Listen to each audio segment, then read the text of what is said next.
In this video, I sat down with Dallas Knight, VP of Channel Sales and Client Success for Blue Light LLC.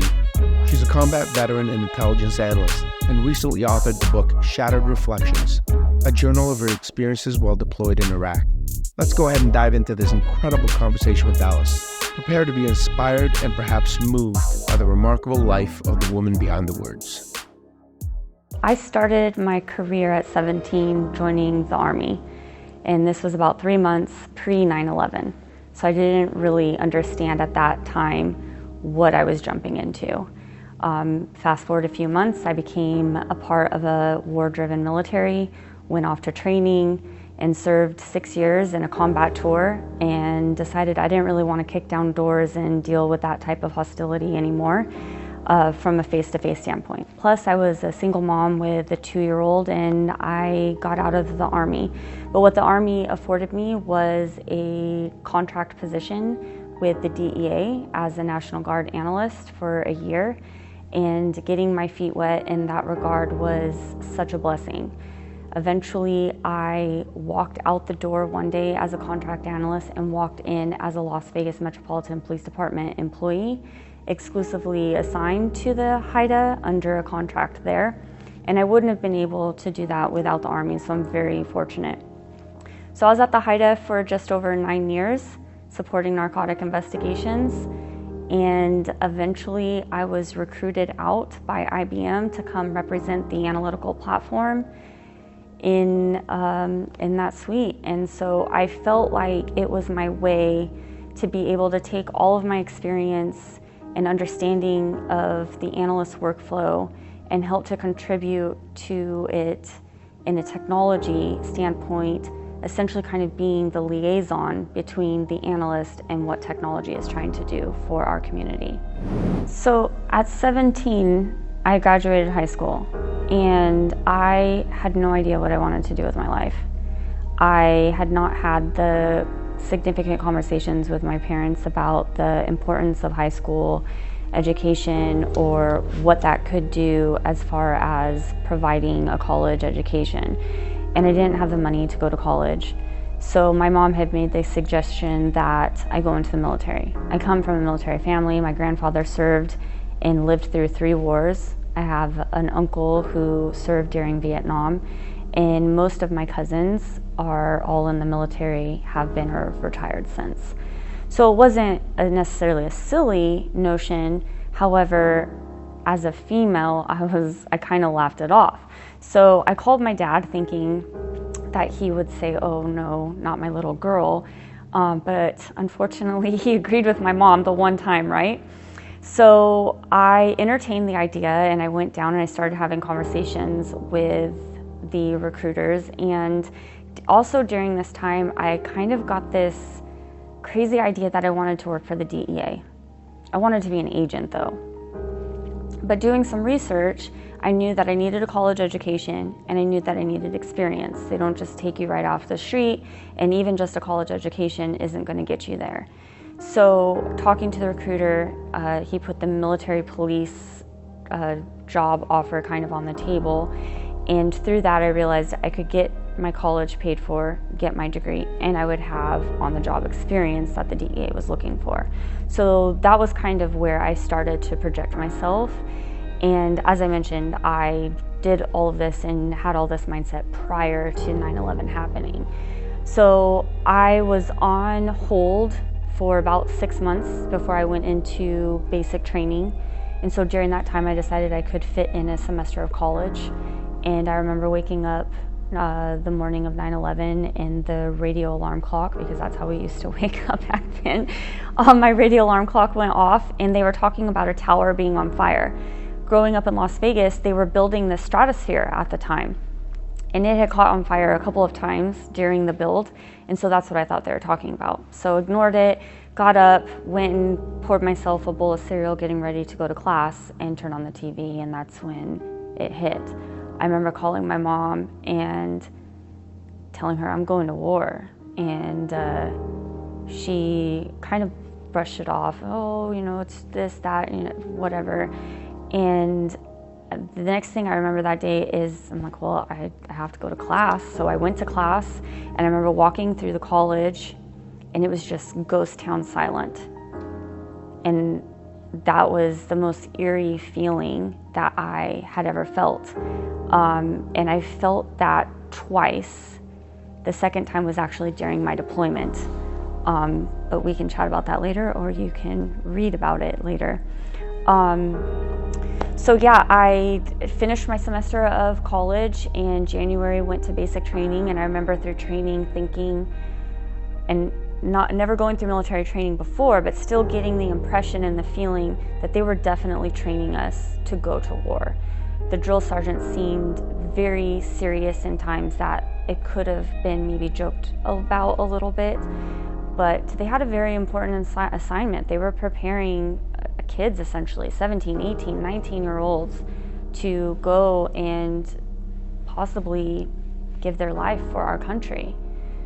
So it was intense. It was definitely intense. I graduated basic in AIT in the summer of 2002, and we got our warning order in January 2003 to ship off. We spent a few months in Fort Lewis, Washington, training, very night and day, very, very strenuous training, trying to prepare us for anything and everything we could possibly do, because we didn't exactly know what our mission was going to be when we went over there. We could do EPW camp missions, we could do convoy security, and anything in between. What a lot of people don't realize is females, at least at that point, weren't allowed to be a part of the infantry, right? But military police are essentially trained to be infantry with a badge. So a lot of the same missions that infantry carry out, so do the MPs. But females are allowed to be in the MPs. So what I found myself being a part of when we got over to Iraq were a lot of infantry type of missions. And so we deployed, we're in country in May of 2003. We had several missions, as I mentioned, convoy security, a couple jail missions, and then we were at the start and the rise of the Abu Ghraib prison. And then we eventually came home in November of 2003. I actually got to spend Thanksgiving with my parents. We came home hours before Thanksgiving, and that was kind of our gift from the state of Nevada, was giving us a 48-hour pass to go home and spend that holiday. And I'm getting emotional thinking about it, because everything's very much on the surface now that I've kind of relived this whole journey through the book. Yeah.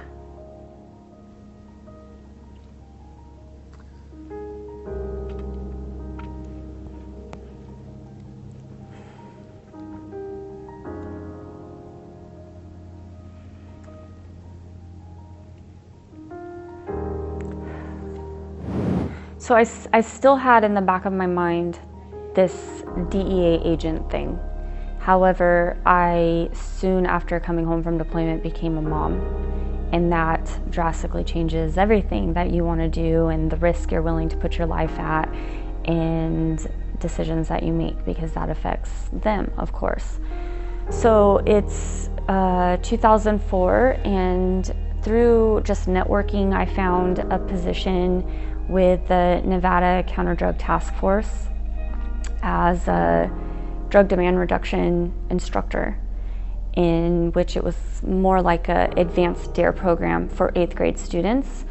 So I got on orders for a year to do that, and it was amazing, honestly, to be able to mentor and guide children who are in the juvenile justice system and help explain to them, not necessarily, drugs are bad and you shouldn't do them, but just the impact that they can have. That way, at least as a 15, 16, 17-year-old kid, you are armed with the information that you need to make that choice. If you decide to use drugs, then at least you know what you're walking into. So that was great. And then we had, during the summer, we would run a few camps where at-risk kids who were already in the system, this was kind of where they were given a second chance. Go through this program. If you graduate it, then we won't send you back to juvie. So through this weekend-long camp, we not only educated them on drugs and had some of their peers who had been through really horrible experiences, but changed them around, shared their life experiences. It was also a place for us to mentor. And I'm only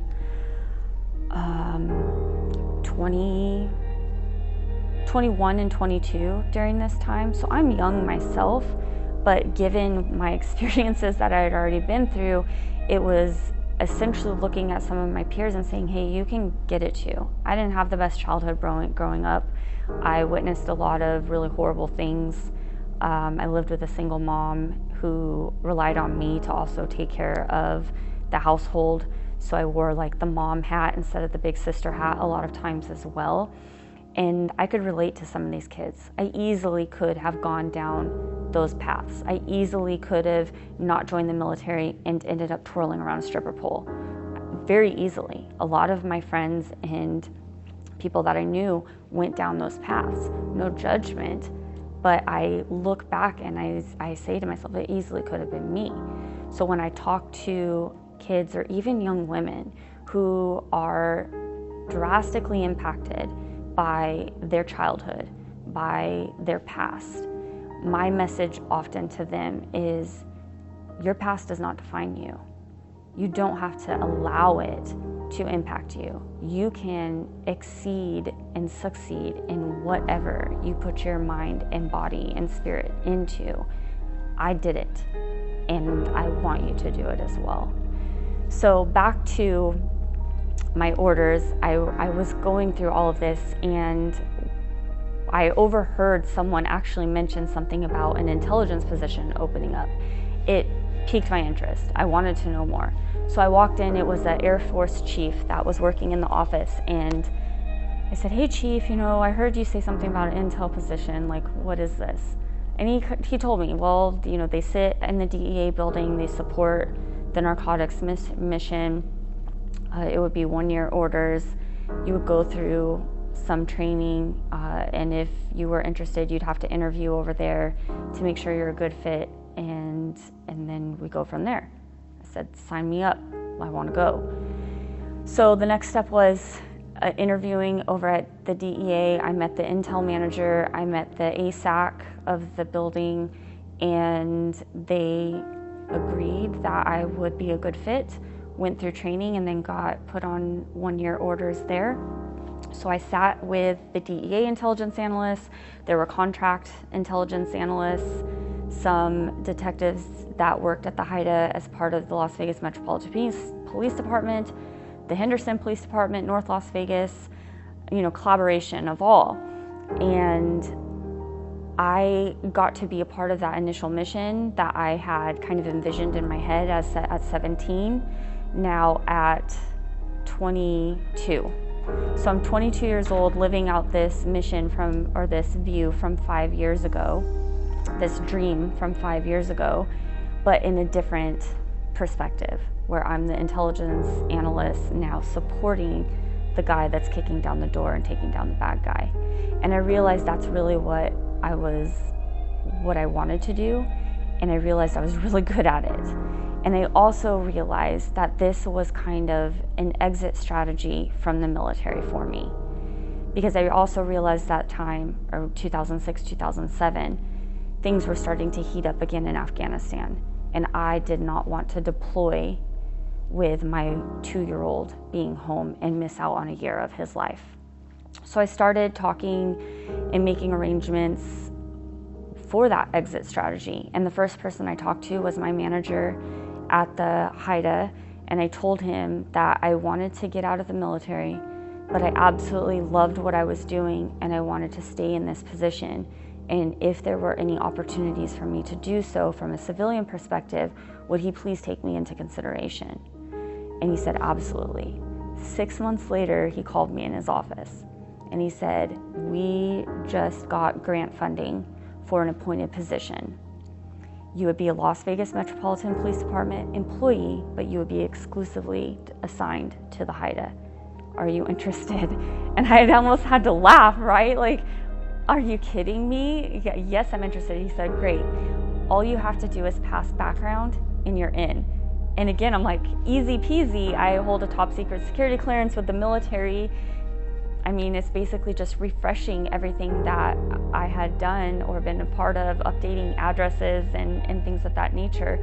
So went through that process, and I walked out one day as a National Guard analyst and walked in the next day to my same desk, same mission, same manager, but as a Las Vegas Metropolitan Police Department employee. So I consider myself very lucky kind of growing up in the analyst realm at the Nevada HIDA. And I say that because after years of working there, but then eventually going to conferences and networking events and talking with other analysts from other HIDAs, fusion centers, police departments, I realized that I worked in kind of the best of the breed situation when it came to an analyst. But it opened my eyes to what we were doing and made me feel like I also wanted to share what was going so well within our HIDA with them, so maybe that they could bring this up and bring it to their departments. So some of the things that were great is we had a really good communication across local, state, and federal agencies within our jurisdiction in Las Vegas. We had a representative from almost every agency that sat within the HIDA. But on top of that, one of the biggest challenges that I've seen is access to and sharing data. And being in the HIDA as a Las Vegas Metropolitan Police Department employee, I had access to LVMPD data and local data, but the DEA there, because it's different in every shop, the DEA there made sure that I also had access to their indices as well. So I had local, state, and federal access, which isn't common. It's like trying to beg, borrow, and steal, and who do you know that sits where to be able to get that information. So not only was I lucky in that regard, but also as I started to network and meet analysts outside of my jurisdiction, whether it was case deconfliction and crossover or cases that were extending outside of the Nevada jurisdiction into Utah or Arizona or California, they also started realizing that they could tap into my resources, which is imperative. A lot of times analysts, they kind of sit in their own cubicle, their own bubble, and they work amongst themselves. But I would encourage analysts to go to events, go to conferences, and when they do, to network to the utmost degree so that they can build these relationships and have a resource when and if a case starts to cross over into those jurisdictions. Super important. So that was a challenge that I saw, but not one that I necessarily dealt with internally. But when it came to crossing into other jurisdictions, I relied on my network heavily. And anytime I went to any type of networking event, conference, even training, I would always try to exchange business cards, let them know that I was willing to help and assist, and encourage them to do the same. So from after working with the HIDA is I was recruited out to work for IBM. And so actually I'll go back a few years. I think it was around 2008-ish. Our manager came in we kind of worked on like this big bullpen type of area. And he came in and he said, hey, the National HIDA Assistance Center is going to sponsor a Train the Partner program, and they are going to pay for one representative from every single HIDA to come and go through a 2-week training to get certified to be able to come back and teach the I2 platform. Does anyone want to go? I was the first one, very enthusiastically, to raise my hand, especially after I learned that it was going to be in Miami, Florida. And I'm, 23, 24 at the time, single mom. I wanted a little bit of a break, right? So why not let my career helped pay for that. So I went off to Miami and for 2 weeks learned all the nooks and crannies that I2 and Analyst Notebook and iBase had to offer. And then I went through, it wasn't just the 2-week training, then I had to go through a week of training where I actually taught and be critiqued by a senior trainer, and then I had to teach an actual class while also simultaneously being critiqued. So after that certification, I was able to go back home to my HIDA and teach them, and we're about a group of 12 or 13 analysts at that time. So it was amazing to have the National HIDA Center invest in an analyst to go back and teach 12 other analysts that otherwise would have cost them thousands of dollars. So through that certification, I also started attending the annual I2 conferences to keep up with my certification, make sure I was aware of any advancements in the technology and could then come home and convey that. And then I started being asked to speak at the conferences to share use cases and how I was leveraging the software to help in my career. And eventually I became this like untitled liaison between the software and my agency. So through my involvement with and kind of becoming this liaison between I2 and my agency, I also became kind of the primary point of contact for the account representative in I2. And my account representative actually happened to be Mark Massop. And he had a similar background as me, but from a detective standpoint, where he worked at the Kansas City HIDA, or the HIDA that's in that area. I can't remember what the name of it is. And he basically came to me and said, would you be interested in coming on to IBM and representing the I2 portfolio? Now, it was definitely an intriguing offer, but at that time I felt my son was too young to understand why I might be gone, because I realized there was going to be a lot of travel with that work. So I initially declined. It took almost 2 years later of Mark 1 continually asking me, not in like an annoying way, he'd just bring it up every now and then. And eventually one day I decided that I was going to entertain the offer, and we went over all of the specifics, and he gave me a formal offer, and it took me 2 weeks to sit on it. I was scared out of my mind. You know, we get into the law enforcement realm, and it's a very safe and secure job. There's always going to be bad guys. There's always going to be schmucks, right? We're always going to be employed. And on the other hand, I also thoroughly loved my job. I always say, like, there wasn't a morning that I didn't skip across my rainbow to work, whether I was up all night with a sick kid, whether I was hungover, whether I was sick myself. I always went to work excited to do my job. So I was having to not only make the decision to leave that, but also leaving a very secure workplace and go into the corporate space. So some of the reasons I decided to do so. I had been at the HIDA for almost 10 years now. I felt like I was definitely one of the senior analysts, had learned just about everything I could. And quite frankly, I felt like the cases that I were working, it was becoming somewhat repetitive. I like a challenge, I want to learn, and I want to grow. And I didn't feel like I was in a place that I could do that necessarily from an analyst standpoint. And so analysts who are typically in that predicament move into a management position. But unfortunately, being in an appointed position, that wasn't an option for me either. So I was never going to make more money.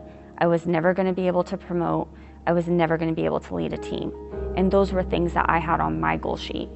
So with those things in mind, I thought that corporate America could offer that to me while I could simultaneously be that liaison for and an advocate for my fellow analysts in the corporate space. Yeah, so I was with IBM for 5.5 years, and I really did enjoy it. And more importantly, I learned a ton. They put me through global sales school. It allowed me to extend my skill set in being able to communicate to people, to truly listen and hear what people are saying, being able to transcribe that into how you might be able to help them. It also established a sense of confidence in myself, where I was put in positions where I had to go in and talk to a CEO, a CFO, where I was scared out of my mind and intimidated and didn't understand how I could possibly even build a rapport with someone like that. Like, what would I have in common with someone like that? So going through sales school, being exposed to those environments and situations with IBM strengthened me with all that and gave me a whole nother set of skills and tools to leverage. So again, building on this just gratification plateau of what my career has afforded me.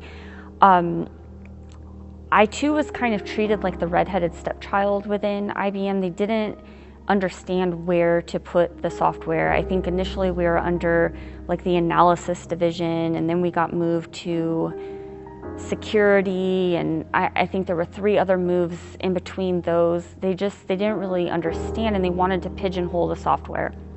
What I got, kind of an outsider looking in, and even coming from the analyst realm, and also being exposed to the commercial side of the house and seeing how analysts that are in retail, banking, corporations, how they're leveraging the software. I'm like, why are you guys trying to pigeonhole us? Like, we fit all industries, we fit all use cases. If you need to run an investigation or analysis, then you can use it. It doesn't just have to be law enforcement. But anyway, obviously I wasn't high enough on the totem pole to be heard. And that was one of the reasons that I started to explore other options. You know, IBM is 400,000 employees. I didn't feel heard. I didn't necessarily hear value. I didn't feel valued. And I also felt like every quarter I could or could not be on that chopping block. There was a lot of RAs, and I forgot what RA even stands for, but essentially layoffs every quarter based on whether or not you met your number. And I didn't like feeling like that every quarter. So I put my feelers out there, just kind of reached out to my network and said that I was interested in exploring other options. And through that, I got a phone call within a couple of days from the COO at Blue Light, which has now evolved into Blue Fusion. And he said, I love your experience. I love your background. We could really leverage and value someone with that type of background here to help us. We have a solution that we think is great, but we don't really have an analyst perspective helping to drive it. And would you be interested in learning more? So after a few conversations and learning about the software and knowing that I could be part of this like kind of innovative team and help develop something that would actually help our peers out there, I made the decision to move forward. And so that's been 4 years now that I've been with Blue Light / Blue Fusion. And I've had the extreme privilege of working hand in hand with some of the most brilliant coders and software developers I've ever met. And I get these crazy ideas in my head, especially coming back from conferences where I've talked to analysts and I'm like, hey, what if we could do this, that, or the other? Is that possible? And they'll sit on it for a minute and I'm like, yeah, I think that will work. So to actually be able to see like my wish list come to life has been really cool. So the book is called Shattering Reflections, and I actually wrote about 80 to 90% of the book 20 years ago. It is the raw contents of a journal that I kept during my deployment in Iraq in 2003. And the original idea to publish the journal was actually about 9 years ago, and back to IBM Global Sales School. I'm in sales school, I'm struggling to build a rapport and connect myself in these mock situations with CEOs and CFOs. One of my mentors and evaluators there who worked for IBM also owned a publishing company, and he was just trying to get to know me so that he could help me walk into a room with confidence and have a conversation with someone. And through that, I learned that he was a Vietnam veteran, and he learned that I was an OIF 03 veteran, And I don't even remember how it came up that I kept a journal there, but it did. And he said, oh yeah, you should publish that. And I laughed. I laughed so hard because that means I would have had to read it. And I had not picked it up. I had not read it. Every once in a while I get a wild hair up my butt and I would open it to the date of today's date, however many years forward, and I would read it. And sometimes it would make me laugh, and sometimes it would make me cry, and sometimes it would piss me off. And most times I would close it vowing to never open it again. And I found myself in 2021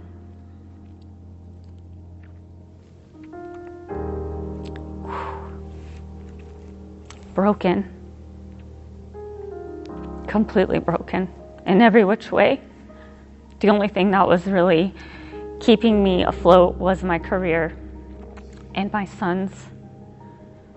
And so I started this healing journey and really started to dive deep into all of the trauma that I had gone throughout my life, but stuffed away in a black box and ignored or avoided. And so I met a woman by the name of Heather Maccabee at one of my kind of putting myself out there, trying to meet powerful, inspirational women in the Billings, Montana area. And she is a holistic therapist, and I was very drawn to her. And we ended up having coffee after that event, and I shared with her very high level some of the events throughout my life that had me in this very broken place. And she said, I think that we could help get you through this. So I started seeing her very regularly, and I really started to crawl my way out of this really dark space. And it was a combination of that and changing my eating habits and exercising again and things that the average person should do to help keep them healthy, not only physically but mentally and emotionally. I got out of a very toxic relationship, started having closure from that, and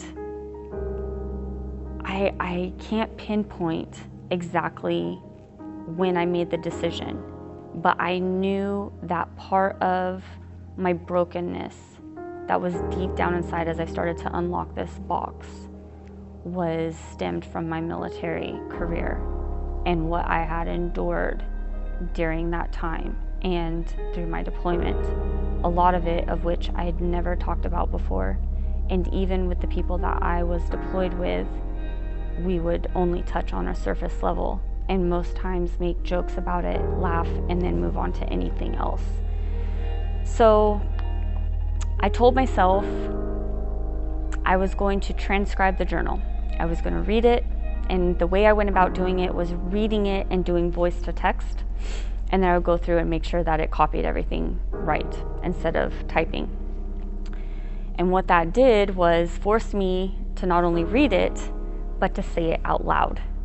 And I don't know if you've ever voiced something out loud, but it makes everything feel that much more real.